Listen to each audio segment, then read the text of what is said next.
Corresponde ahora al anteúltimo módulo, que en realidad se va a dividir en dos. Saben ustedes que Francisco Dálvora es presidente de la Fundación Argentina para la Prevención del Lavado de Activos. El doctor Agustín Morelos, auditor funcional de la Procuración General de la Nación. Y el doctor Bernardo Viñura de Estrada, vicepresidente del Colegio de Escribanos de la Ciudad de Buenos Aires.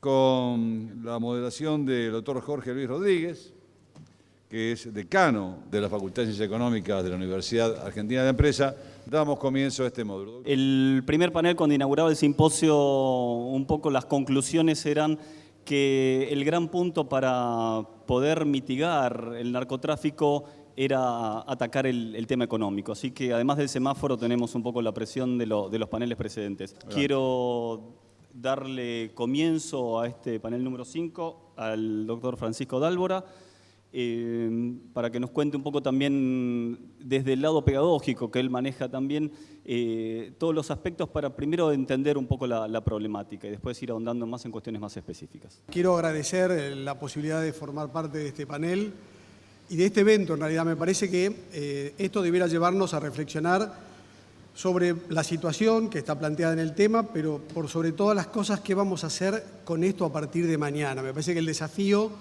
es tomar nota, por supuesto, de la descripción que hacen los expertos, de tomar conciencia de todas las cuestiones que están vinculadas, pero por sobre todo es qué vamos a hacer como país a partir del día de mañana, ¿no? Que es cuando esto empieza. Este panel va a discutir sobre aspectos jurídicos y al pesimismo que comentaban los miembros del panel anterior. Nosotros no tenemos mucho para aportar para tratar de revertir esa sensación que nos va quedando a todos, pero desde el punto de vista jurídico, lo que hoy el doctor Intriago nos comentaba a la mañana, lo que tiene que ver con la persecución del producto de los delitos financieros, se ha convertido en el eje central de una serie de cuestiones que tienen un tratamiento globalizado mucho más allá de lo que uno ve que se tratan en conjunto diversos temas del mundo del derecho o de cualquier otra disciplina científica. Esto se aborda desde dos frentes diferentes, lo que tiene que ver con el derecho penal y lo que tiene que ver con el derecho administrativo. Desde el punto de vista del derecho penal, los delitos de lavado de dinero y de financiamiento del terrorismo probablemente sean dos de los temas más complejos de abordar de lo que es el derecho penal contemporáneo. De hecho, vamos a ver en un momento, y ha sido mencionado hoy en distintos paneles, si uno mide la eficacia de la norma con la cantidad de sentencias condenatorias, el resultado no es muy alentador, ni en la Argentina ni en el mundo.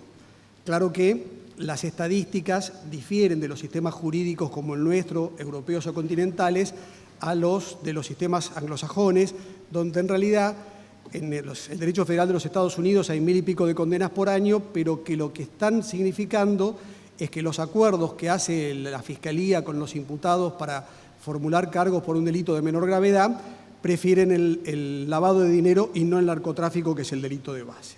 Desde el punto de vista del derecho administrativo, esto es de aquellas cuestiones que no buscan ver qué conductas van a ser castigadas con normas penales y de qué manera se las va a castigar, sino tratar de evitar la magnitud descomunal que en nuestro tiempo asume el fenómeno del lavado de dinero, se puede generar una serie de instrumentos que apuntan a prevenir y controlar. Esto es, a evitar que las organizaciones criminales y los narcotraficantes en particular puedan llegar con el producto del delito a los circuitos financieros y bancarios, que es el presupuesto de su utilización, minimizando los riesgos de ser alcanzados por los distintos sistemas jurídicos.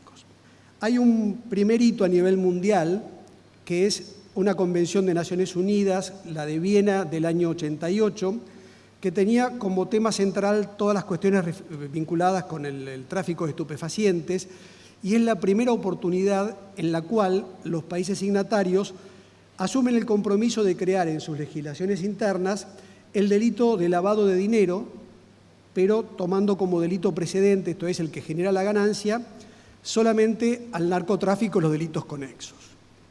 Este punto de partida fue cumplido por la República Argentina, este compromiso, mucho antes de que la Convención se aprobara por ley en el año 92, la Ley 24.072. En el año 89, 3 años antes, a pocos meses de haber concluido la Convención de Viena, la Argentina estaba modificando su ley de drogas, por lo que es la actual 23.737, y llevó por primera vez en la historia jurídica argentina al artículo 25 de esa ley un delito de lavado de dinero proveniente del narcotráfico. Este delito estuvo vigencia desde el año 89 hasta mayo del año 2000, casi 11 años, una sola sentencia condenatoria. Una o ninguna, desde el punto de vista de lo que quiero significar dentro de un momento, es prácticamente lo mismo. En el año 2000 se modifica esta concepción penal del delito de lavado de dinero para incorporar todo lo que el mundo había desarrollado a nivel científico y a nivel jurídico hasta entonces.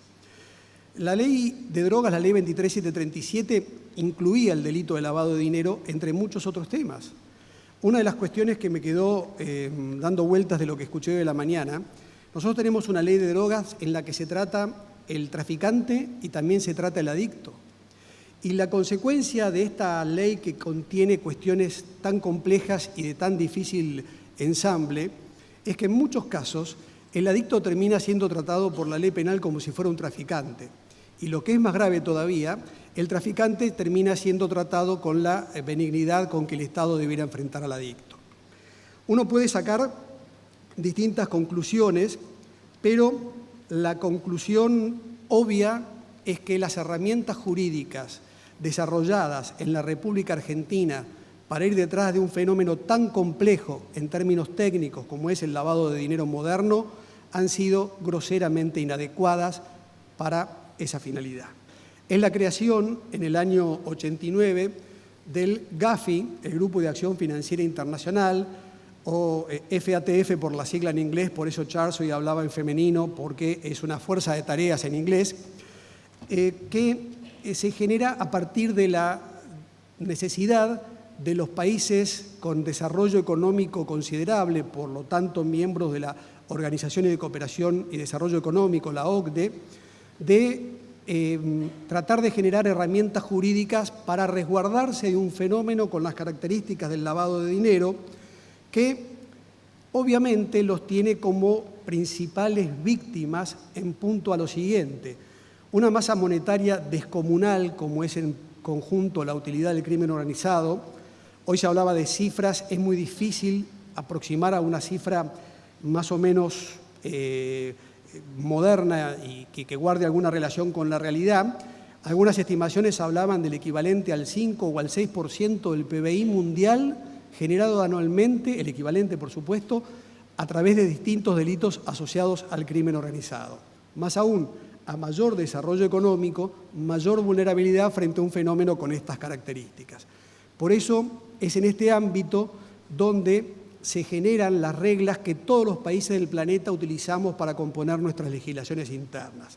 Me refiero al documento llamado las 40 recomendaciones de GAFI, que no solamente son la base de la ley argentina, la 25246, sino la base de la legislación antilavado de cualquier país del mundo, por lo menos del mundo occidental. GAFI es, sin la menor duda, la mayor concentración de poder que existe sobre el planeta, con todas las incógnitas que subsisten en cuanto a su naturaleza jurídica, que es lo mismo que decir las objeciones que podrían oponerse en términos jurídicos a la vigencia de las 40 recomendaciones. No hay país en el mundo que pueda plantarse frente a esta decisión global, y pareciera que además tiene poco sentido porque las recomendaciones tienen bastante utilidad práctica, por lo menos en los aspectos preventivos.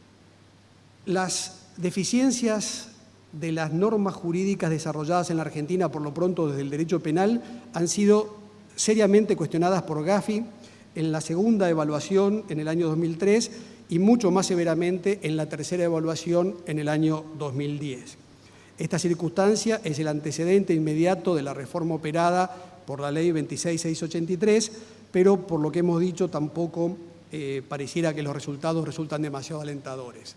Las unidades de información financiera probablemente son la mayor concentración de poder que se desarrollan en los ordenamientos jurídicos internos de cada país.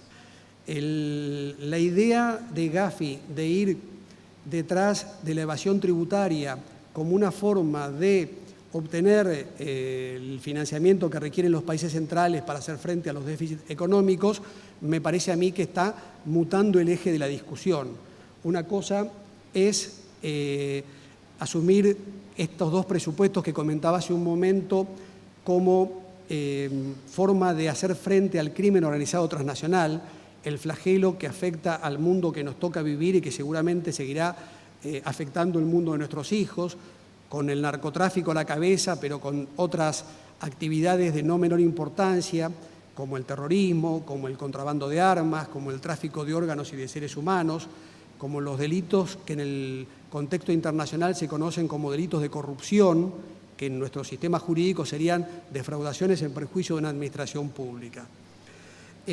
Esta decisión de virar el objetivo de Gafi para hacer frente a la crisis que comentamos y de incorporar en la obligación de los países cuando crean sus delitos de lavado a los delitos tributarios, me permite a mí considerar que estamos frente a un punto de inflexión donde pareciera que hay un cambio de paradigma y que el objetivo no es ya la lucha directa contra el crimen organizado, sino contra la crisis financiera. Y la pregunta que me hago es dónde queda en este contexto la prioridad de la lucha contra el narcotráfico. Muchas gracias. Muchas gracias, doctor Dálvora, por la explicación y las palabras iniciales de cómo continuar el día de mañana. Doy paso al doctor Agustín Morelo para que cuente un poco también, complementando las recientes palabras, la visión de la Procuración General de la Nación. Soy un convencido que una de las formas más eficientes de combatir el lavado de activos es mediante la identificación de actividades críticas. Y entre esas actividades críticas, el turismo y la hotelería se presentan casi como de manual o modelo. Tenemos que entender que el lavado de dinero en la hotelería genera un desequilibrio del mercado turístico, distorsiona las variables del sector, promueve los emprendimientos golondrinas o fugaces y también genera una fijación artificial de precios. Todo esto tiene como una secuela terrible para la actividad, que es la eventual alteración de la competencia. Obsérvese especialmente que un blanqueador de dinero no se maneja con una racionalidad económica ni tiene restricciones financieras que podría tener el empresario lícito. Muchas veces los costos que asumen, los riesgos que asume el empresario ilícito, forman parte del costo calculado en el lavado de dinero. Ahora bien, ¿qué circunstancias o por qué decimos que el turismo y la hotelería son actividades críticas? En otras palabras, ¿por qué decimos que es una de las variantes preferidas para canalizar activos provenientes del narcotráfico? Sustancialmente, acá tendríamos que hablar o identificar distintos factores que habitualmente actúan de un modo entrelazado. Hay factores políticos, hay factores económicos y hay factores que son innatos a la actividad de la hotelería y el turismo. Esto se traduce en vulnerabilidades que podemos distinguir de un orden estructural y de un orden funcional. Quisiera exponer brevemente las vulnerabilidades, empezando por las estructurales. El primer tema es que el turismo presenta una mutabilidad natural de los ciclos apogeo y caída de un destino turístico. Una segunda característica que presenta la hotelería y que lo hace atractivo para el lavador es la amplia gama de servicios ofrecidos en cuanto a tipologías hoteleras. Si bien podría pensarse que el lavado de dinero se da únicamente en emprendimientos de gran envergadura, hoy en día con los controles existentes, ello no sería posible sin cierta anuencia o complicidad de las autoridades locales. Por ello, el inversionista lavador hotelero ha mutado más a emprendimientos que resultan mucho menos expuestos. En la otra vereda, como dijimos anteriormente, están las vulnerabilidades de orden funcional. En este caso, tenemos que detectar la falta de controles estrictos en el establecimiento de la coherencia entre las ganancias que se declaran y la real afluencia de turistas, la existencia de política y legislación antilavado que pueda presentarse ambivalente u oscilante, La falta de autonomía de los organismos antilavado, la subsistencia de sectores informales en la economía y la relevancia de transacciones en efectivo. Y dos que me parecen que son muy puntuales y muy aplicables a nuestra situación. Uno es el déficit de control fronterizo y el otro es las deficiencias de formación de los operadores antilavado. La matriz tripartita de riesgos intenta identificar ciertas señales o caracterizar alarmas que puedan estar implicando o lavado de dinero o que deben despertar mayores recaudos. La matriz tripartita se sistematiza con una primera pata que es el riesgo jurisdiccional, riesgo país o riesgo geográfico, un segundo eslabón que es el riesgo subjetivo, riesgo emprendedor, riesgo desarrollador o empresario turístico, y finalmente el riesgo objetivo que se vincula a la maniobra, operación, conducta o proceder concreto. Cuando hablamos de riesgo jurisdiccional no podemos dejar de hacer una alusión a lo que son los paraísos o guaridas fiscales en la terminología adoptada por la cumbre del G20 en septiembre de 2013 a instancias de la Argentina. En tercer lugar está el riesgo objetivo, que es aquella operación que pueda estar implicando o escondiendo un lavado de dinero. Para ser penalmente típicos, los procederes deben implicar la conversión, transferencia, venta, gravamen, disimulación o cualquier otra forma de puesta en circulación de bienes que provienen de un ilícito penal en el mercado, de modo que los bienes que resulten, sean los originarios o los subrogantes, adquieran apariencia de ilicitud. Y quisiera concluir un poquito con dos muy breves reflexiones. Una, un poquitito la adelanté al comienzo de la exposición y se vincula a que la posibilidad de lavar el dinero que se generó en el narcotráfico es una de las principales razones para retroalimentar y revitalizar el narcotráfico. Si queremos dar respuesta al interrogante que da nombre a este simposio, si queremos encontrar mecanismos efectivos para detener el avance del narcotráfico, creo que tenemos que centrar nuestra estrategia y nuestras medidas a un combate contundente del lavado de activos. Y en segundo orden, la reflexión que quiero hacer es que el narcotráfico constituye un problema para nuestro país y sí o sí debe ser un tema prioritario en la agenda política de nuestro país. No se trata acá de venir a ser alarmistas, sino a darle visibilidad a un problema. El problema del narcotráfico, si uno lo oculta, no adopta las medidas adecuadas. Al problema del narcotráfico hay que hacerlo visible para evitar que el problema se transforme en una tragedia, como le ha pasado a numerosos países hermanos. Muchas gracias. Dentro de este quinto y último panel, le quiero dar la palabra al doctor Bernardo Viura de Estrada. ¿Qué es la función notarial? Creo que hay que decirlo inicialmente para poder entender por qué el Estado entendió que los escribanos tenían que participar en esto del control del lavado de activos. Antes que nada, sepan que en el mundo hay 86 países que tienen un sistema notarial similar, sino idéntico al nuestro. Hay cerca de 300.000 escribanos. En la Argentina hay 9.200, pero bueno, es un fenómeno extendido en todo el mundo. Hay dos tipos de sistemas. Yo me estoy refiriendo al sistema continental, al sistema latino, en donde el escribano realmente ejerce una función pública. A modo de idea, en la Comunidad Económica Europea, 22 de los 28 países son miembros de este sistema. En el grupo en el G20, 15 países del G20 participan de este sistema de notariado latino. ¿Cómo entendemos la función notarial? ¿Qué es esto de la función notarial? Bueno, primero y lo más importante, entendemos que la función notarial es la dación de fe. Es hacer uso de la fe pública que el Estado delegó en una persona. Fíjense que desde el año 2004, Francisco seguramente me va a corregir, pero fuimos uno de los primeros profesionales en intervenir como sujetos obligados. Ya llevamos más de 10 años trabajando en la lucha contra el lavado de activos. ¿Qué le piden en definitiva las normas de control a los escribanos públicos en esta lucha contra el lavado de activos? ¿Cuál es el deber impuesto?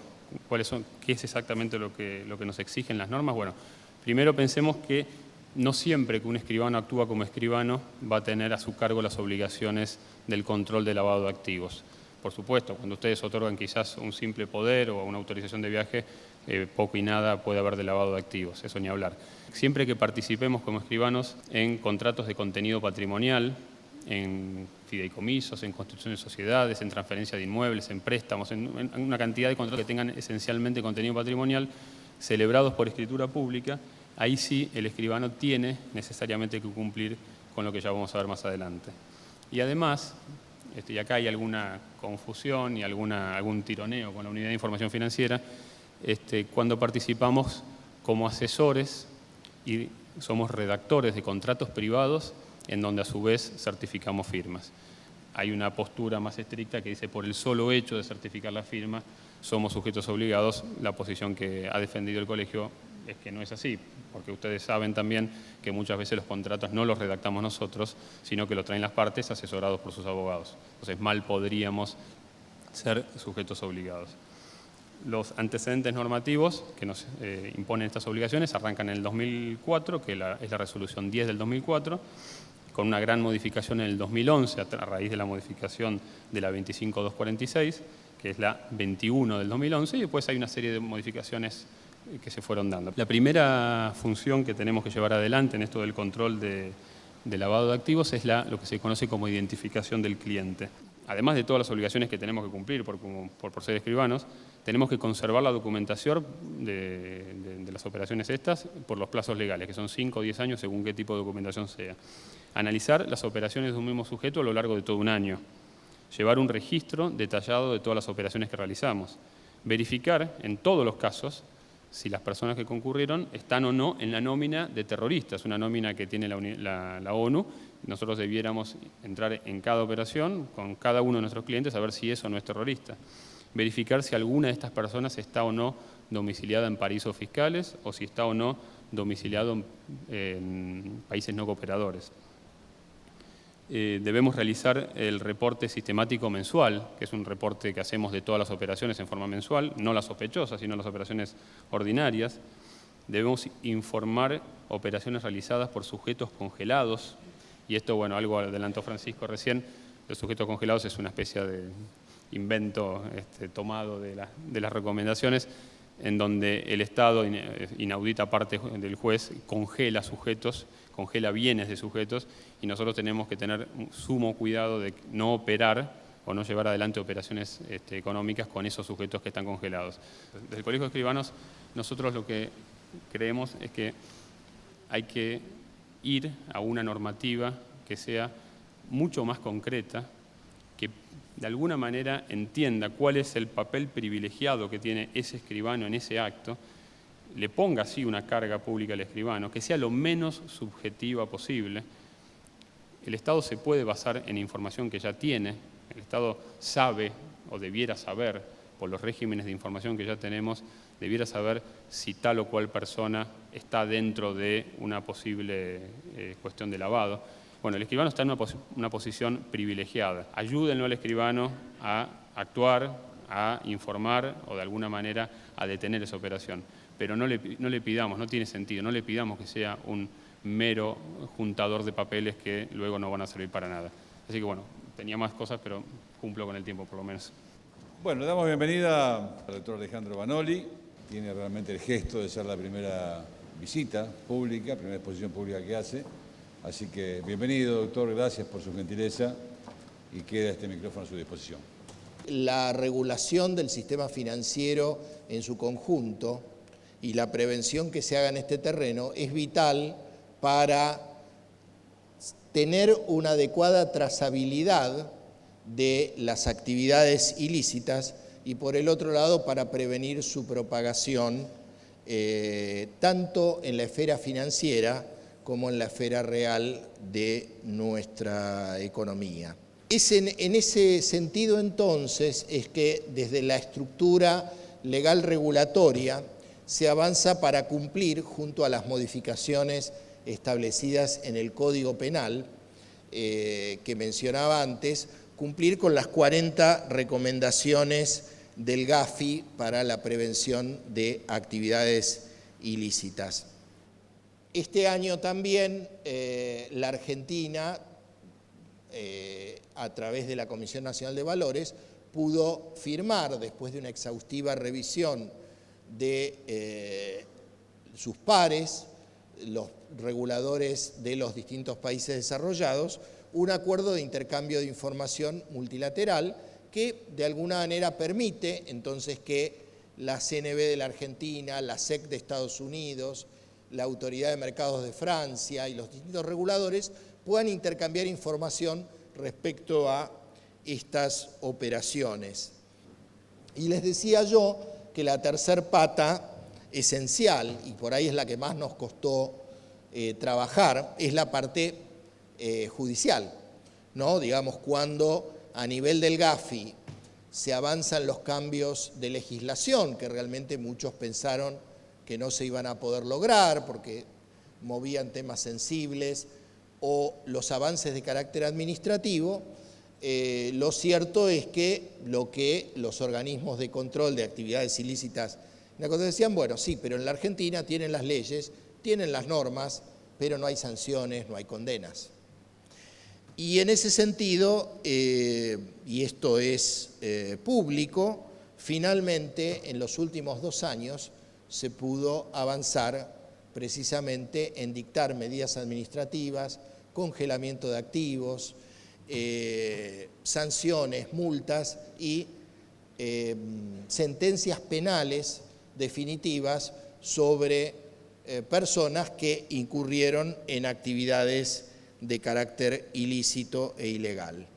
Es muy importante que en Argentina podamos trabajar en una agenda que involucra la responsabilidad de todos para poder seguir avanzando en evitar que la Argentina caiga, como ha pasado con otros países, ¿sí?, en manos de estos actores que terminan de alguna manera condicionando las economías y las relaciones sociales de muchos países. En este terreno, habiendo desarrollado una agenda país en la esfera regulatoria de supervisión y de cooperación, es que vamos a trabajar muy fuerte en generar las capacidades para supervisar que efectivamente estas normas que están y estos mecanismos de cooperación que hay se pongan en práctica para evitar que nuestra economía y nuestro país se vea perjudicado por estas actividades. Mi alegría de poder compartir esta actividad en días por ahí de mucho trabajo para mí, primeros días en la función, pero no quería no estar presente en esta iniciativa que me parece tan central, tan útil y que seguramente va a redundar los frutos de una agenda nacional y de una política de Estado sobre esta materia. Muchas gracias.